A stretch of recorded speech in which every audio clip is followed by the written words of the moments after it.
Let's start. तो हम पढ़ रहे थे विमाओं के अनुप्रयोग पढ़ रहे थे अपन। तो लास्ट क्लास में अपन ने किया था विमाओं के अनुप्रयोग। तो देखिए आप, हम पढ़ रहे हैं विमाओं के अनुप्रयोग। विमाओं के अनुप्रयोग में पहला अनुप्रयोग मैंने आपको लास्ट क्लास में सिखा दिया था, उसका वीडियो आप देखें। आज का जो अनुप्रयोग है दूसरा, वो अपन सीखते हैं। तो दूसरा अनुप्रयोग क्या है, देखिए आप। अनुप्रयोग नंबर 2 है किसी सूत्र अथवा समीकरण की, किसी सूत्र या समीकरण की विमीय दृष्टि से सत्यता की जांच करना। सत्यता की जांच करना, ठीक है।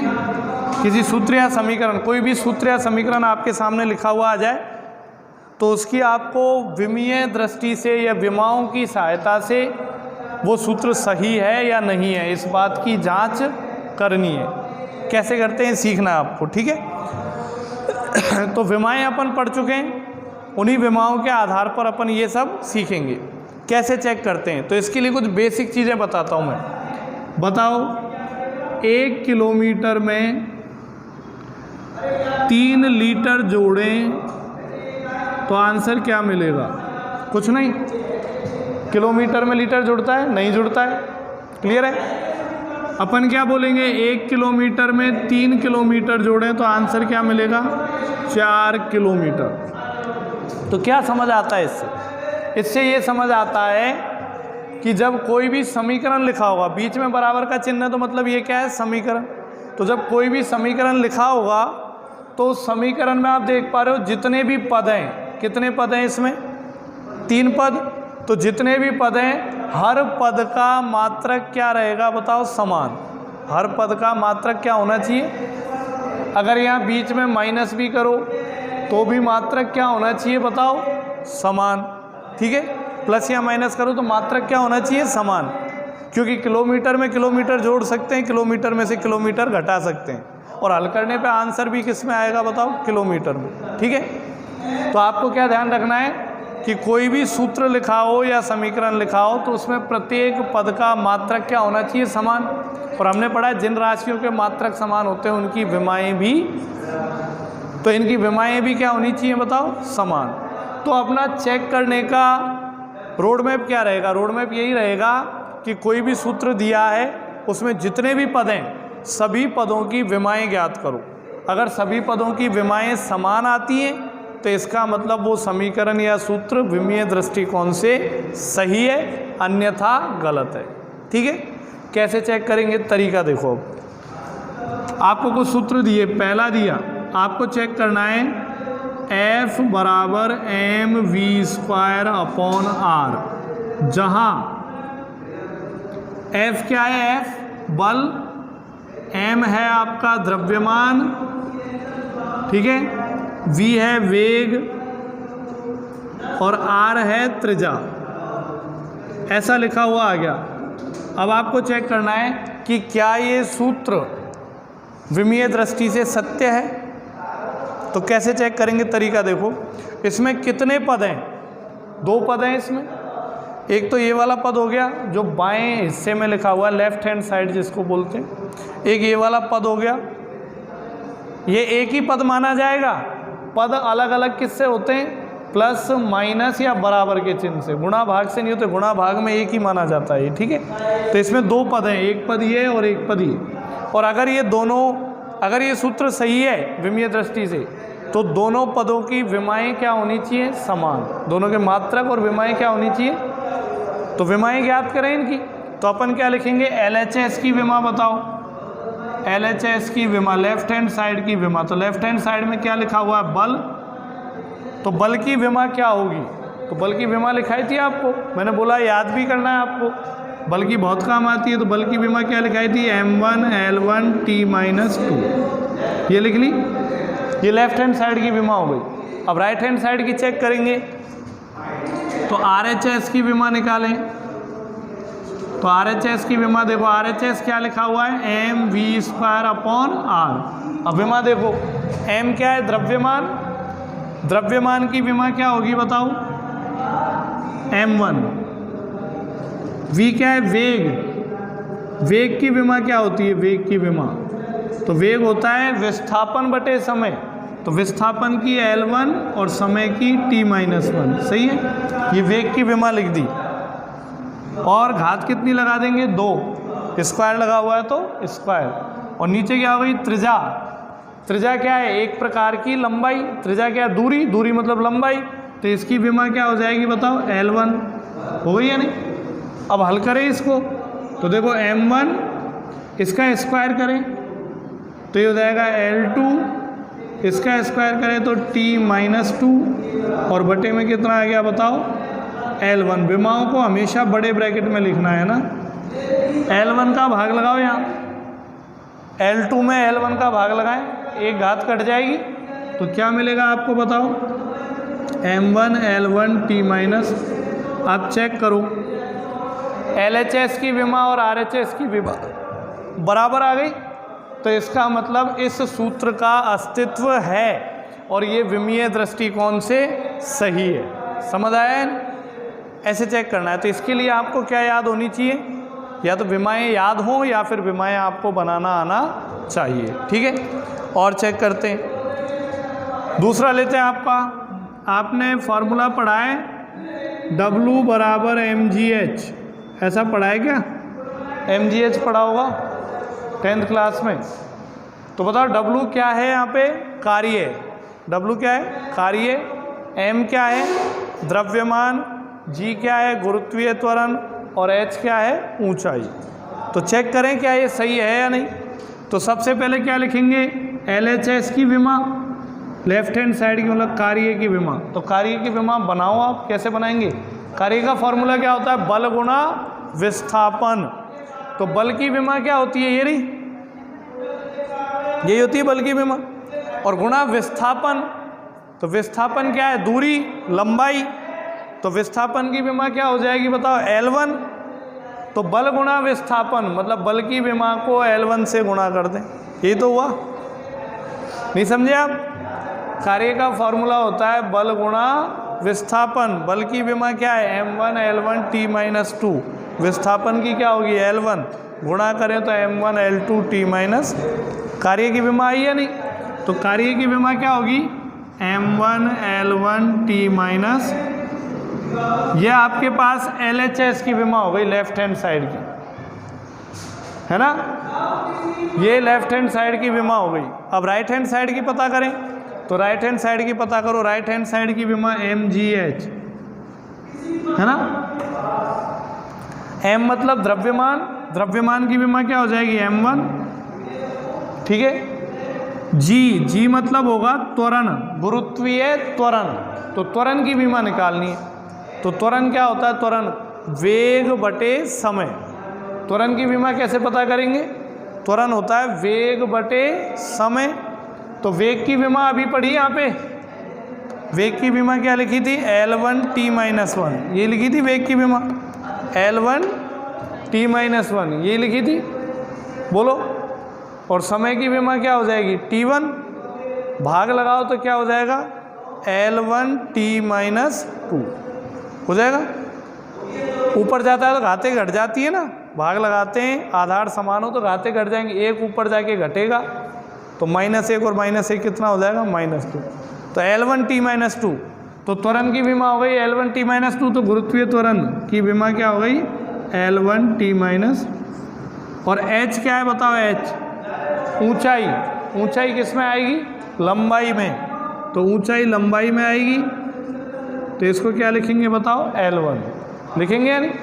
तो अब गुणा कर दो इनको, तो m1 ऐसे ही, L1 को L1 से गुणा करें तो L2 t-2 ऐसे ही, तो बताओ आंसर आया क्या, m1 L2 t-2। देखो आप, RHS की विमा और LHS की विमा क्या है, बराबर, तो इसका मतलब ये सूत्र या समीकरण विमीय दृष्टि से सत्य साबित होता है नहीं। और चेक करते हैं, एक अपन लेते हैं, थर्ड लेते हैं, x बराबर U T plus half A T square, ये पढ़ाया आपने छोटी क्लास में। न्यूटन की गति का द्वितीय समीकरण है ये, है या नहीं? न्यूटन गति के 3 समीकरण होते हैं, ये दूसरा समीकरण है x बराबर U T plus half A T square.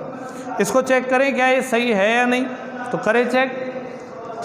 तो देखो आपको पता होना चाहिए राशियां कौन सी हैं। x क्या है यहाँ पे बताओ, विस्थापन, u क्या है प्रारंभिक वेग, t है समय, 1/2 नियत राशि है, a त्वरण है और t क्या है समय।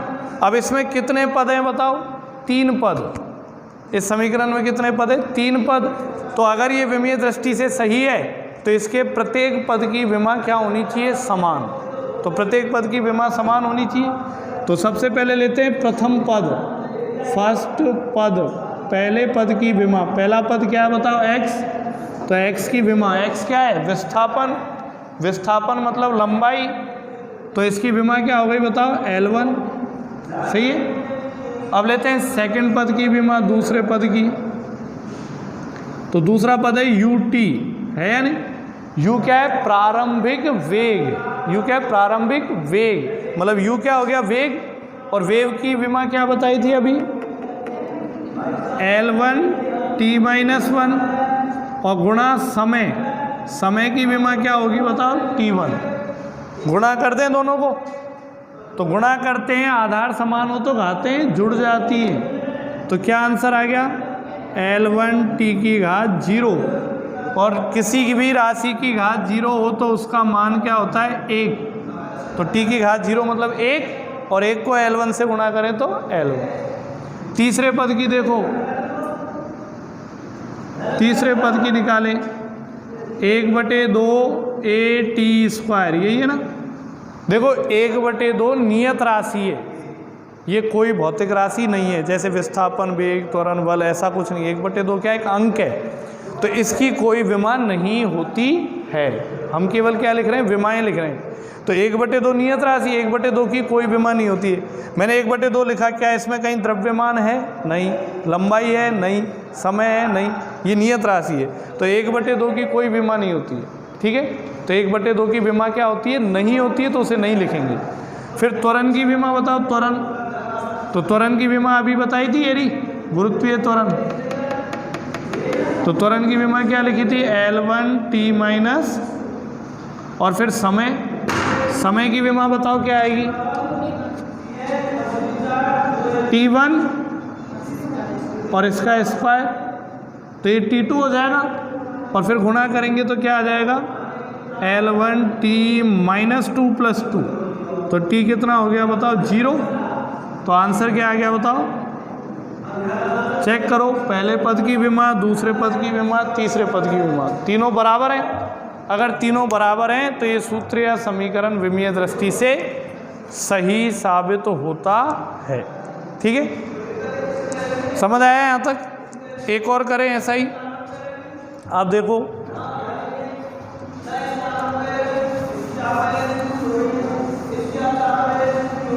एक और करते हैं।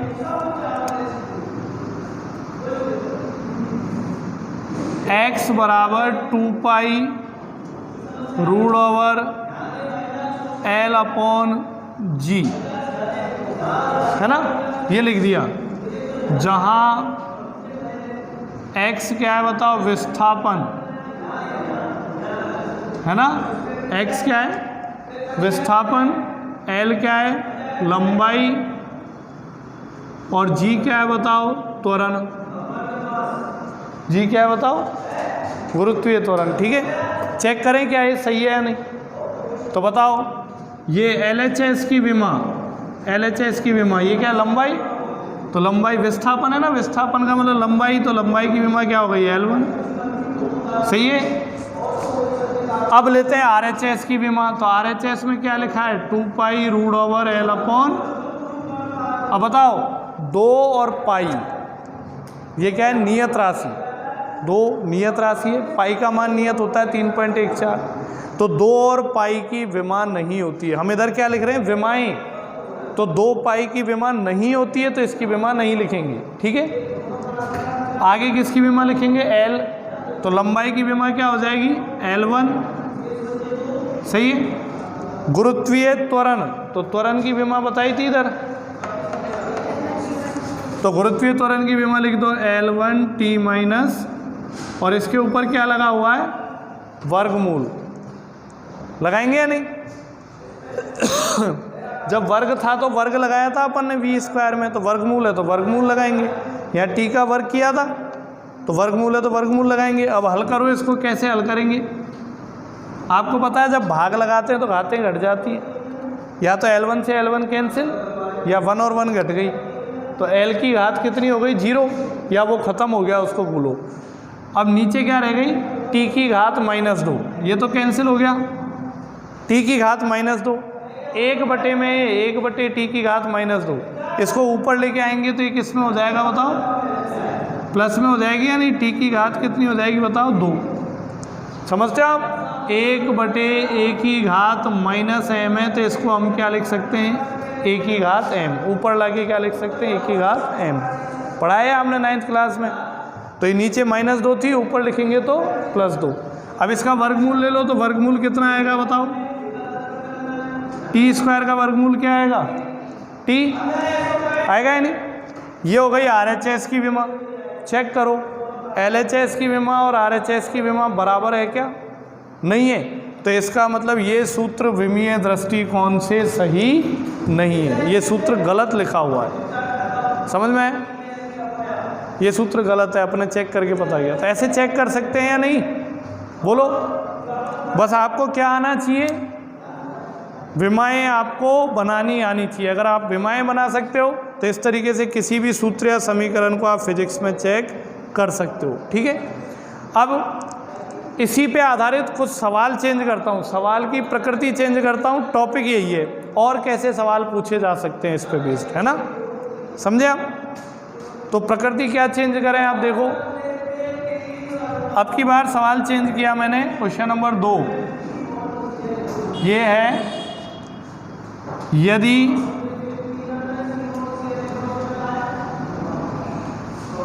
f बराबर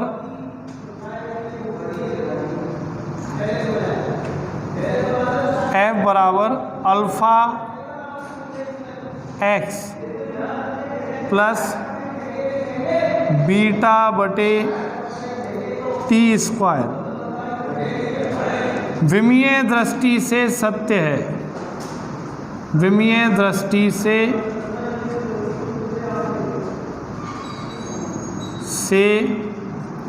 सत्य है, तो अल्फा तथा बीटा की विमाएं ज्ञात कीजिए।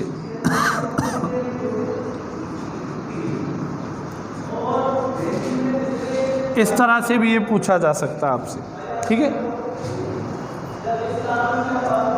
थोड़ा सा घुमा के, है ना। तो क्वेश्चन थोड़ा सा घुमाया, लेकिन तरीका यही रहेगा। इसका तरीका क्या है, आप देखो, आपको बोला है कि ये एक समीकरण लिख दिया आपके सामने, यहाँ पे F क्या है, बल, F क्या है, x क्या है, विस्थापन, t क्या है, समय, और अल्फ़ा और बीटा ऐसी राशियाँ हैं जिनका हमें पता, क्यों, क्योंकि वो तो पूछी है अपन से, अल्फ़ा और बीटा की विमा ज्ञात करनी है, हमें पता ही नहीं है, वो तो हमें ज्ञात करनी है। क्लियर है? और साथ में कह दिया है, क्या कह दिया है, कि ये विमीय दृष्टि से सही है। ऊपर वाले क्वेश्चनों में हम क्या कर रहे थे, हम खुद चेक कर रहे थे कि ये विमीय दृष्टि से सही है या नहीं है, और इसमें क्या कह दिया है कि ये विमीय दृष्टि से सही है। ये मान के चलते हुए आपको किसका मान निकालना है, अल्फ़ा और, तो विमीय दृष्टि से समीकरण सही है। इसका मीनिंग क्या होता है, इसका मीनिंग ये होता है कि इस समीकरण में प्रत्येक पद की विमा क्या होनी चाहिए बताओ, समान। यही तो बताया, अगर ये सूत्र या समीकरण विमीय दृष्टि से सही है तो प्रत्येक पद की विमा क्या होनी चाहिए, समान। तो कैसे हल करेंगे आप देखना, सॉल्यूशन देखो इसका, हल कैसे करेंगे अपन। प्रत्येक पद की विमा समान होनी चाहिए, तो प्रत्येक पद की विमा समान कर दो आप। तो देखो मैं ऐसे कह सकता हूँ, f की विमा ये बराबर होनी चाहिए किसके बताओ, अल्फ़ा x की विमा के होनी चाहिए, और ये बराबर होनी चाहिए किसके बताओ, बीटा बटे टी स्क्वायर की विमा के, यही होना चाहिए।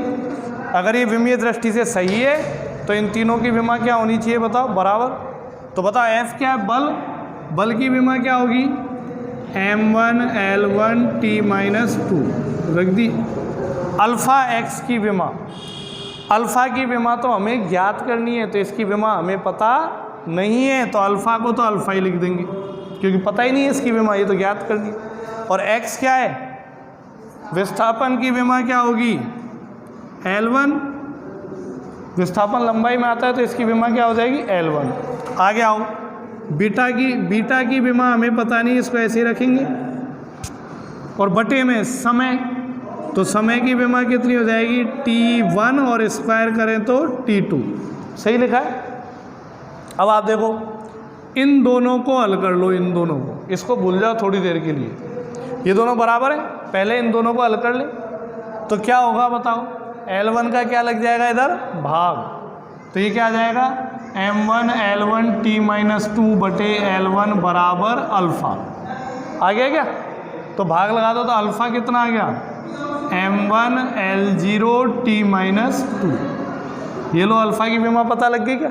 चाहो तो l0 को मत लिखो, ऐसे भी लिख सकते हो m1 t-, बोलो पता लगी या नहीं, समझ आया। और अगर बीटा की विमा याद करनी है तो क्या करें, इन दोनों को ले लें, बराबर ही तो हैं ये, अब की बार इन दोनों को बराबर में लिख दो, तो क्या लिखेंगे, m1 l1 t-2, ये तो बल की विमा है और इसके बराबर ये लिखा हुआ है, तो टी स्क्वायर भाग में, इसको उधर भेज दें, उधर भेज दें तो ये गुणा में आ जाएगा टी स्क्वायर, और बराबर में क्या बचेगा, बीटा। हल करो तो m1 l1 ये कैंसिल हो जाएगा, तो m1 और l1 हो गई, किसकी विमा हो गई बताओ, बीटा की। तो बताओ पता लगी है ना, अल्फ़ा की विमा ये आएगी और बीटा की विमा, तो समझ में आ गया ऐसे सवाल कैसे करते हैं। अगर सवाल में दिया है कि ये सूत्र या समीकरण विमीय दृष्टि से सही है तो इसका मतलब क्या होगा कि प्रत्येक पद की विमा समान होनी चाहिए, और हल कर दो, आंसर आपको मिल जाएगा। ठीक है, आगे देखो, अब एक सवाल और बताता हूँ मैं आपको, इसी पे आधारित है ना, वो भी थोड़ा सा अलग हटके करना है ऐसे ये सॉल्व।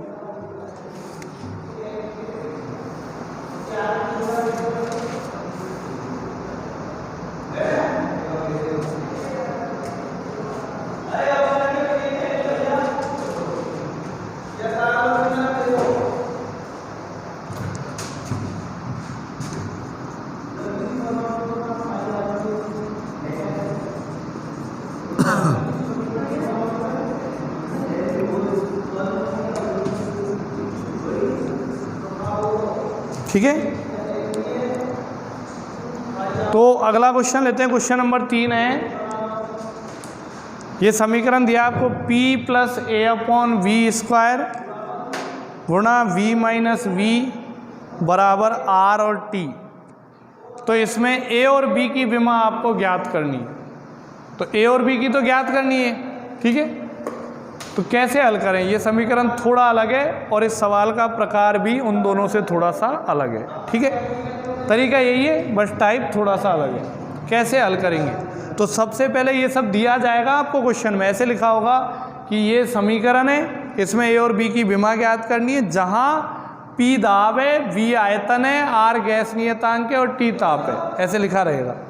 इसी से तो आप पहचान पाओगे, तो क्वेश्चन में लिखा आएगा, तो आपको क्वेश्चन में लिखा आएगा ये P क्या है यहाँ पे बताओ, दाब, V क्या है, आयतन, V क्या है यहाँ पे बताओ, आयतन, R है गैस नियतांक और T क्या है बताओ, ताप। इन सब की विमाएँ मैंने आपको सारणी में लिखवाई है नहीं। अब हमें A और B की विमा ज्ञात करनी है, तो इसमें थोड़ा कॉन्सेप्ट अलग लगेगा। कॉन्सेप्ट अलग क्या, कि हमने पढ़ा था किसी सूत्र या समीकरण में प्रत्येक पद की विमा क्या होनी चाहिए, समान। लेकिन यहाँ ऐसा नहीं है, यहाँ तो बीच में ये दो पद अलग हैं, ये दो पद अलग हैं और बीच में कर दिया गुणा, तो अब तो पद बचे ही नहीं। पद तो तब पता चलेंगे जब इसको अंदर गुणा कर लें, P से इन दोनों को गुणा कर लें, इससे इनको गुणा कर लें, तो फिर यहाँ 4 पद बन जाएंगे, तो बड़ा हो जाएगा। तो इसको शॉर्ट में कैसे करें, शॉर्ट में कैसे करेंगे, तरीका देखो, बेसिक चीज़ें। आप इन दो राशियों के बीच में योग कर रहे हो, आप इन दो राशियों को जोड़ रहे हो। सोचो एक बार, तो दो राशि कब जुड़ सकती हैं? जब दोनों के मात्रक समान हो और विमा समान हो। ये तो क्लियर है। अभी बताया मैंने, 1 किलोमीटर में 3 लीटर जोड़ सकते हैं क्या? नहीं जुड़ता। तभी जुड़ेगा जब दोनों के मात्रक और विमाएं क्या हो? समान। तो यही कॉन्सेप्ट आप यहाँ लगाए खुद से कि हमें पता है कि ये दोनों राशि यदि जोड़ी जा रही हैं और ये सूत्र विमीय दृष्टि से सही है, और सूत्र में इन दोनों को क्या किया जा रहा है? जोड़ा जा रहा है, बीच में प्लस है और सूत्र सही है। तो ये कब संभव है? जब इसकी विमा और इसकी विमा क्या हो? बताओ, समान। तो केवल इन दोनों से हल करें पहले। तो हम क्या लिखेंगे? यह तभी संभव है जब P की विमा ये बराबर हो किसके? बताओ, A/V² की विमा के। तभी तो ये दो राशियां जुड़ सकती है।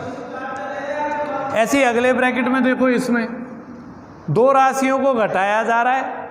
कब घट सकती है? जब दोनों की विमा क्या हो? बताओ, समान। तो क्या लिखेंगे? V की विमा किसके बराबर होनी चाहिए? बताओ, B की विमा की होनी चाहिए। अब हल करो। P क्या है? बताओ, दाब। दाब की विमा क्या होगी? आपको याद नहीं होगी तो दाब की विमा, कोई बात नहीं, याद नहीं है, दाब का सूत्र याद होना चाहिए। तो दाब का सूत्र मैंने आपको लिखाया था, दाब बराबर बल बटे क्षेत्रफल। और आगे पढ़ोगे आप, अपने सिलेबस में आएगा, फिर याद हो जाएगा धीरे धीरे। तो बल की विमा क्या होती है? m1L1T-2। अभी बताइए कई बार। और क्षेत्रफल की क्या होगी? क्षेत्रफल लंबाई गुना चौड़ाई। क्षेत्रफल मतलब लंबाई गुना चौड़ाई। तो लंबाई की विमा भी L1 और चौड़ाई की विमा भी, सारी दूरियां किस में आती है? लंबाई में। तो L1 से L1 कैंसिल, ये L1 ऊपर जाएगा तो L की घात क्या हो जाएगी? -1। माइनस में हो जाती है नहीं? तो दाब की विमा पता लग गई। तो दाब की विमा लिख दो, m1L-1T-2। ए की विमा हमें ज्ञात करनी है, ए और बी की विमा ज्ञात करनी है। और V क्या है यहाँ पे? V आयतन। अभी बताया ना मैंने, क्वेश्चन में लिखा आएगा एक, V क्या है? आयतन। आयतन की विमा, तो आयतन क्या होता है? लंबाई गुना चौड़ाई गुना ऊंचाई। तीनों क्या है? दूरियां। तो तीनों के लिए क्या आएगा? L1 गुना L1 गुना L1। तो कितना आएगा? L3। तो आयतन की विमा क्या होगी? बताओ, L3, और इसका क्या कर देंगे? बताओ, स्क्वायर। आयतन की विमा L3 और इसका A की विमा ज्ञात करनी है, तो ये इधर गुणा हो जाएगा। तो m1L-1T-2 और गुणा कर दिया कितना? बताओ, L6। 6 हो जाएगा ना? ये 2 तिये 6। तो L की घातें गुणा करोगे तो घातें जुड़ जाएंगी। तो 6 में -1 जोड़ें तो कितना रह जाएगा? 5। तो A की विमा कितनी आ गई? बताओ, m1L5T- खत्म। ये तो ज्ञात करनी थी। और B की विमा इससे ज्ञात करेंगे। तो बताओ, V आयतन की विमा क्या बताई थी अभी? L3, यही तो बताई। और इसकी विमा हमें ज्ञात करनी है, तो इसको ऐसे ही लिख दो। आगे हल करने की ज़रूरत ही नहीं है, आंसर आ गया। B की विमा क्या हो गई? बताओ, L3। इसमें R और T की हमको ज़रूरत ही नहीं पड़ी। तो आपको ये जो दूसरा अनुप्रयोग है, इससे क्या समझ आता है? इससे ये समझ में आता है कि कोई भी सूत्र या समीकरण लिखा हुआ हो तो उसमें प्रत्येक पद की विमा क्या रहेगी? बताओ, समान रहेगी। बस रहेगी या नहीं? प्रत्येक पद की विमा समान रहेगी। अब ये आज हमने सीखा कि जो सूत्र पहले से बने हुए हैं उनको चेक करना कि क्या वो सही है या गलत है। कल हम सीखेंगे नए सूत्र बनाना, हम भी सूत्र बना सकते हैं। ठीक है, तो कैसे बना सकते हैं ये सब अपन सीखेंगे कल। आज के लिए इतना ही।